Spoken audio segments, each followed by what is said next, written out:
La pensée de Dieu concernant son peuple, cette pensée avant la création, était qu'il soit un peuple céleste.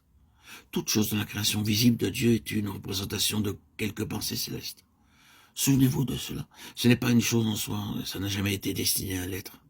Tout ce que Dieu a fait de matériel et de visible est un symbole, une représentation de quelque pensée spirituelle et céleste. Alors si je devais aborder ce sujet, nous pourrions le poursuivre pendant très longtemps. Mais je veux simplement l'effleurer brièvement pour indiquer ce que je veux dire. Vous trouvez deux passages établissant un lien entre la Genèse, juste à son début, et la révélation élevée du cœur de Dieu dans la lettre aux Éphésiens.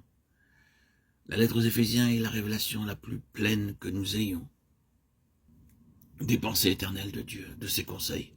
Dans cette lettre, il ressort de façon plus pleine, plus que partout ailleurs dans les Écritures, ce qui était dans l'intention de Dieu, avant que le monde fût.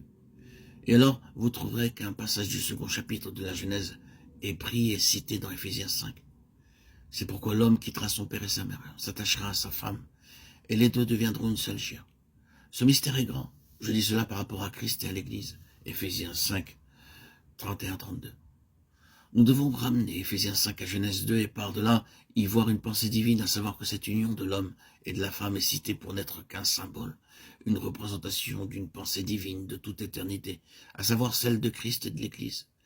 Et Paul déclare qu'elle est un mystère caché dans tous les âges et toutes les générations. C'était caché dans l'intention divine, mais porté maintenant à la connaissance. Ainsi, ces liens humains tels que ceux de mari et d'épouse sont une représentation de quelque chose dans la pensée de Dieu, une chose céleste. Je choisis cet exemple comme une illustration de ce que je veux dire. Partout dans la création visible de Dieu, vous trouverez le même principe établi. C'est une représentation d'une pensée spirituelle, d'une idée divine. Ainsi, donc, Dieu a créé l'homme non pas simplement pour peupler cette terre et l'occuper, mais avec une idée spirituelle, une pensée céleste. Qu'il soit un être céleste, un peuple céleste, tout au centre de leur être. La nature céleste est la grande chose qui gouverne toute la création de Dieu, et spécialement celle de l'homme. Or, c'est là, si le Seigneur nous accordait une révélation, qu'une différence tellement énorme s'établirait pour nous. Or, c'est ce que Paul voulait dire quand il priait, comme nous aussi d'ailleurs nous devons le faire pour nous-mêmes, et l'un pour l'autre, que Paul accorde un esprit de sagesse et de révélation dans sa connaissance, afin que nous sachions quelle est l'espérance qui s'attache à son appel, et quelles sont les richesses de la gloire de son héritage dans les saints.